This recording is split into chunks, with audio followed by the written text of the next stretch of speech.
Ah! Hey guys, it's Adrian. Welcome back to my channel. In honor of New Year's Eve and it being the last day of 2016, I thought that I would bring to you today my top 10 reads of 2016. As usual guys, if I have any reviews for any of these books, I will leave them in the cards above and in the description box below. Coming in at number 10 is A Fault in Our Stars by John Green. This isn't the only John Green book that I've read this year, but it's the only one that I actually liked. A Fault in Our Stars is about a young girl named Hazel Grace and a young boy named Augustus, and both of these two are cancer patients and they find each other and they fall in love. And it's a beautiful story. It's quite sad though, but I really liked it. It stuck with me throughout the year. Coming in at number 9 is Big Little Lies by Liane Moriarty. This is a murder mystery. I love murder mysteries. And what I like about this one is that it takes place under kindergarten moms. Because who would suspect a kindergarten mom to be part of a murder mystery? Not me. You know, those kindergarten moms, they can be some crazy people. Coming in at number 8 is a powerful story that I actually just read this past month, and that is What We Saw by Erin Hartseer. This is a story that follows a girl named Kate and how she's dealing with the rape of one of her fellow high school students who was raped by 4 basketball players in her high school. And like I said, this follows a girl named Kate, and Kate is trying to figure out what happened and how she can deal with it in her own life, and how her friends are dealing with the situation, how the school is dealing with the situation. It's a very powerful book, and for this one I do have a spoiler-free book discussion. Coming in at number 7 is A Gathering of Shadows by V.E. Schwab. This is the second book in the Shades of Magic trilogy. I've talked about this book several times already on my channel, but if you don't know or if you have missed it, this is a book about a magician named Kel who can travel through parallel universes. He can travel through parallel Londons, and each London has a varying degree of magic. Kel also happens to be a smuggler, and one day he accidentally smuggles a very powerful, very problematic object, and he runs into a thief named Lila, and Kel need to save all parallel 4 Londons. As I've said in several of my other videos, I liked the second book more than I liked the first book. The first book was pretty good, but the second one was just great. So I'm very excited for the third book that comes out in February. Coming in at number 6 is A Kiss of Deception by Mary E. Pearson. This one is the first book in the Remnant Chronicle trilogy. I've also talked about this book a couple times on my channel already, but in case you don't know what it's about a girl named Leah who is a princess, and she's been forced to marry someone that she just doesn't want to do. So she decides to up and leave one day and run away with one of her maidservants. When she leaves, she's followed by 2 men. One of them is the prince that she's supposed to marry, and the second is the assassin that's been hired to kill her. And she doesn't know, neither do we, which one is which. And it's quite an interesting story. I'm very excited. I guessed right. I knew which one was which. I will not tell you because it will be a spoiler and you will be spoiled. Because that made a lot of sense. Anyway, I very much enjoyed this book. It was a great book. I would highly suggest this series. Coming in at number 5 is The Shock of the Fall by Nathan Filer. The Shock of the Fall tells a story about a boy named Matthew, and Matthew has a mental illness.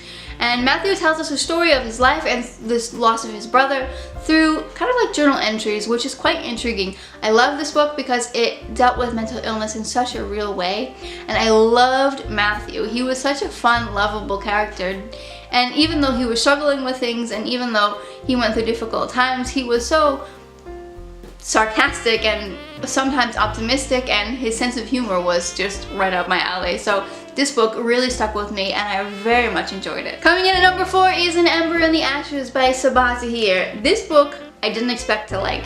For some reason, I don't know why I didn't expect to like it, but I didn't, and I absolutely loved it. It's full of political intrigue and lots of good stuff, but why don't I tell you what the book is about? That would be helpful. This book is kind of hard to explain, to be perfectly honest. I don't really know how to explain this one very well, so please excuse my bad description. But it's basically about this empire that has this army of soldiers who are called the Masks, and these are soldiers that are trained to be the most powerful assassins or soldiers, obviously, who wear these silver masks, basically, that adhere to their faces. Kind of creepy. It totally freaked me out the first couple chapters. I had to get used to it. But so it follows Elias, and he's one of these, and it follows Leah, who is a girl whose family has been murdered by these. And they both are on this journey to kind of overthrow the kingdom. Elias wants to escape, and Leah wants to just get rid of them, basically. And it follows their 2 journeys, and it follows eventually their 2 journeys obviously come together. It's a very political book. It's a very beautiful book. I very much enjoyed it.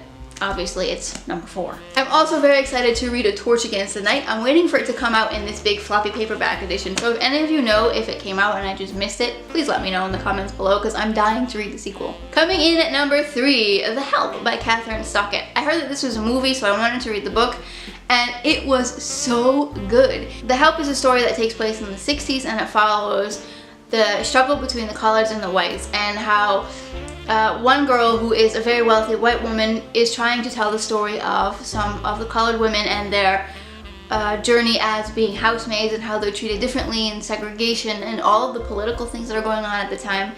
It was such a beautiful, deep topic, but the book was so rich and the characters were so lovable. I had a fantastic time reading this book. I've also seen the movie. The movie was pretty good. It wasn't the worst book to movie adaptation I've ever seen. So I would suggest you read the book and you see the movie. There you go. Coming in at number 2, Voyager by Diana Gabaldon. This is the 3rd book in the Outlander series. I can't tell you why I love this book so much because it would totally spoil you, but I was on the edge of my seat the whole first good 2/3 of this book, and this book is like 1,500 pages long. It was so good. I've never been so angry or so excited, or I remember yelling during this book. I actually jumped up for joy one time in this book. This is my favorite Outlander book as of yet. So far I've read the first 4, and this is my favorite. And coming in at number 1, if you have seen my channel at all, you will know. Say it with me. Book number 1 is A Court of Mist and Fury by Sarah J. Maas. This is the 2nd book in the Court of Thorns and Roses trilogy, and the Court of Thorns and Roses trilogy is about a girl named Feyre, and Feyre is very poor, and so she has to go hunting, and one day she accidentally kills a fairy who is in this form of a wolf. In order to repay her debt, a life for a life, she's made to go to live with the fairies. And the story picks up from there. It had everything that I look for in a book. It had suspense, it had political intrigue, it had a little bit of romance, it had great friends, it had great character building, it had great world building, and the writing was beautiful. Anything that I could look for or ask for in a book was in this one. Alright guys, that wraps it up for my top 10 for 2016. If you enjoyed this video, give it a big thumbs up, and if you haven't already, please subscribe. I'd love for you to be part of my community here. Also, I'd love to know in the comments, what was your favorite read of 2016? Because I'm looking for new recommendations for 2017, and I very much enjoy watching these kinds of videos. And if you've made a video, a top 10 video of 2016, also leave that in the description box below, because I'd love to check it out. And as usual, thanks for watching. I hope you all have a wonderful time celebrating the old year and the entrance into the new year. I for one plan on shutting myself in and speaking and seeing no one because it's booktubeathon and I have some books to read. See you next time guys, and Happy New Year. Bye. This month. And that is Big Little Lies. No, that's not Big Little Lies. Happens to be a smuggle. Kel is a smuggle. Combination between magician and muggle. Okay. Kiss of Deception by who is this by? Mary E. Pearson. Good to know. This is about a girl named, oh, I don't even know what her name is. That's terrible.